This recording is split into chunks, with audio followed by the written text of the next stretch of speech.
Hello my dears, and welcome to my channel. As always, I am happy and grateful that you've chose to spend your time with me. I hope that you're all doing well, but if not, I really hope things get better for you soon. The ways you can support my channel: like the video if you enjoyed it, subscribe so I can appease the mighty algorithm and be seen by more people, and hopefully help someone to make a decision either way on a deck or just add one to their collection. Or hit the notification bell so you can know when I put out a new video. So with that, I have the Witch's Familiar Runic Oracle, and it was created by Athene Noctua. I'm sorry if I butchered that last name. Published by Hay House, September 26, 2023. So it is relatively a new deck. And it retails for $12.99, and I have the other two decks, which I didn't know. I didn't notice the name on it. I just saw the deck and was like, oh, gotta have it. So she has put out the Crystal Ball and the Unfolding Path Tarot. So these are her three decks that she's put out. I love this deck. I didn't do a video on it because I got it with the Hay House Deck Club thing, but this deck is sometimes so frustrating because it doesn't give you a yes or no answer. It's got yes and no, but then it's got all these other little ones, and I may do a video on it, but I think it's already been done to death. So I try not to do videos that have been done to death, but I may do one in the future, I don't know. But let's focus on this one before I get all distracted again. So the box itself is 3.75, height across is 2.75, and the width is 0.75, 3/4 of an inch, and it does have the thumb indents, and it does have the title stackability on all sides, which I love because I never know how I'm going to stack my decks, because sometimes I get a hair up my butt and I want to reorganize them all and put them a certain way, and I like to be able to stack them any way that I need to. But moving right along, so you have your little blurb, and then some of the cards that are in this deck. It is a cute little pocket deck, and on the inside, oh wait, let me see here. Okay, so that one has that one. Oh, so this one is the Crystal Ball, and it's got this on the inside, so that's pretty cool. Her little decks, she's doing them in a certain way, and it does come with a little guidebook, and we will explore that. And the cards themselves, there's nothing on the back, and artwork on the back. And if you do work with reversals, but I don't know if you would with this deck, but you know, it's all up to you if you want to work with reversals or not. So comparable to a traditional, it's wee little, but that's okay. I like to work with small cards sometimes. So the dimensions are 3.5 height, and across is 2.5, and the width of the deck is like 0.40 inches. And there's 24 cards, so we're gonna go right through these. And I really like the artwork. I really do.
Okay, that is pretty much the deck. And these are pretty thick. They are they're kind of bendy. And it is like a matte kind of cardstock. Okay, so these cards, we'll go through the guidebook, and so we have pictures and some copyright stuff. So this, I think, is kind of a good introduction to the runes. So she has grouped this deck into 3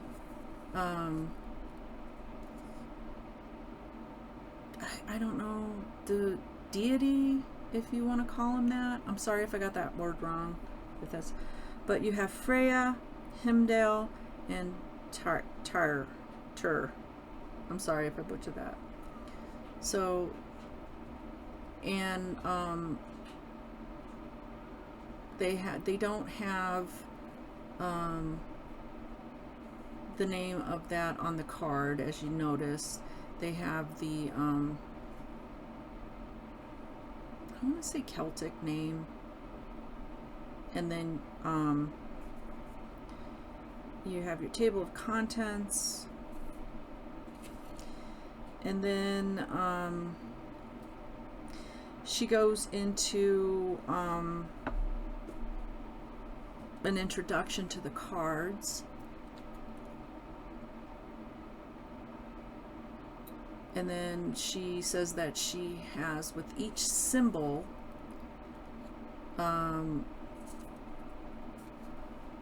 so let me see if I can okay, here we go. This one has a better representation.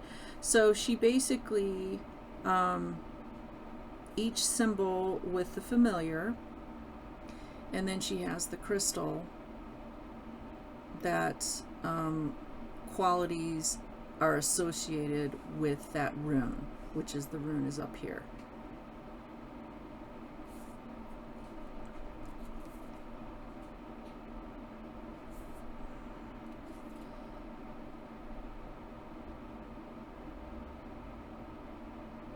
And then she gives you a little bit the other little information, introduction, and then she goes into what are runes.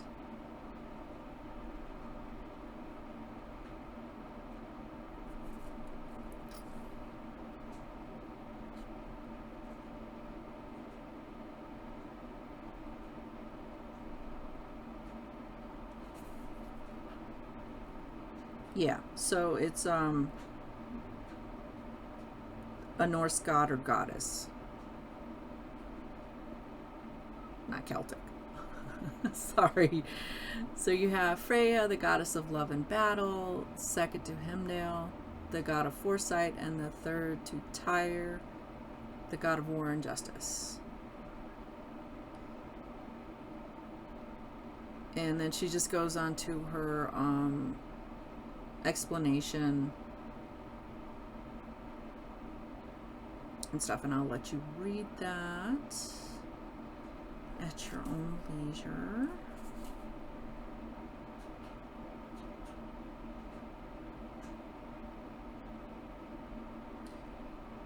And she says that some runes can be read in reverse. So, like I said, it's basically up to you, the reader, how you want to use your deck. Some people don't like to use reversals. Some people are like, eh. And some people are like, yeah, I'm okay with that. Sure. Okay. And then she goes on to some spreads that you could use.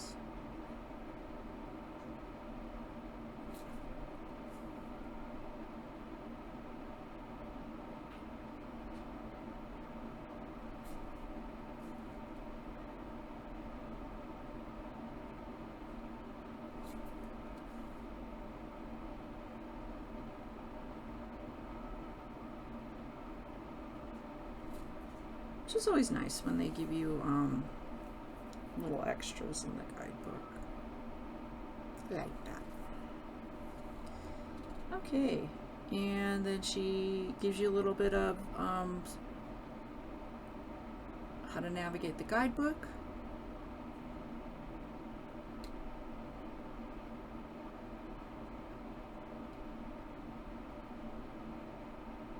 And then the cards.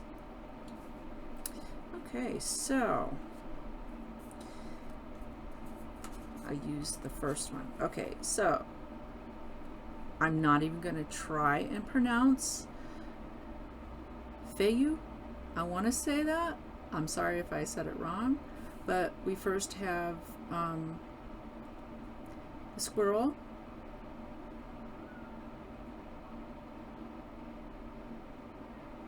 And goes into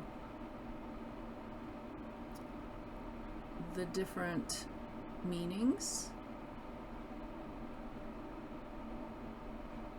of the images, and then she even gives you reverse. So like I said, if you want to use reversals in this, totally fine. Keywords, and then if you're going to do some magical thingies, she gives you a rune and a crystal that you could use, or whatever you want to use that will help you in your magical thingy workings. And that is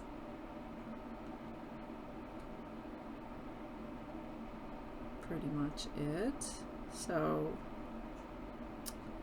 I do like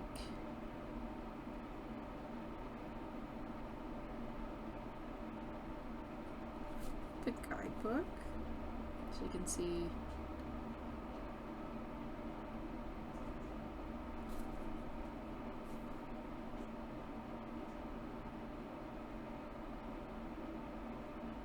oops, let me bring it down a little bit. Yeah. So we go through this Norse goddess Freya and her group of runes and familiars. Then we have Hemdale. And Honey Badger. Yeah, Honey Badger don't give a shit. Honey Badger will wreck you up.